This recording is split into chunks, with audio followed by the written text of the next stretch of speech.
What is up, guys? Today I'm gonna be showing you how you can turn off quiet mode on Instagram. So this new feature is really helpful. It lets you pick a time from a day or the week when you don't want to get disrupted by the notifications. And enabling this mode, your profile's activity states will be changed and an automated reply will be sent if someone messages you. This feature will make the app less distracting and help you reduce your screen time. Now, how you can turn this off? This is very quick and simple. All you have to do, guys, you want to just open your Instagram, as you can see. Now, after that, guys, you want to click on your profile picture at the very bottom right. Click on three little lines in the top right.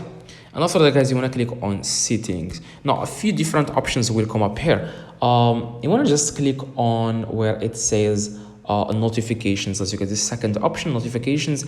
And here below, pause all, you will see here quiet mode. Now, if you don't see it, don't worry, I'm going to be showing you how you can add that feature on your Instagram account. Now, if you can see here quiet mode, click on it and then turn off. Like, you can just click on toggle this off, and then that's exactly how you can turn off quiet mode. Now, if you don't have it, if you have this pause all, if you have this turned on, you want to turn it off. Okay, you want to turn it off like this. And now, if you don't have the quiet mode, click the video in the screen. But before you do that, just leave a like on this video and you will be able to get the quiet mode feature on your Instagram in just a few hours. Just click the video in the screen and you will be able to add quiet mode on your Instagram. See you guys next video.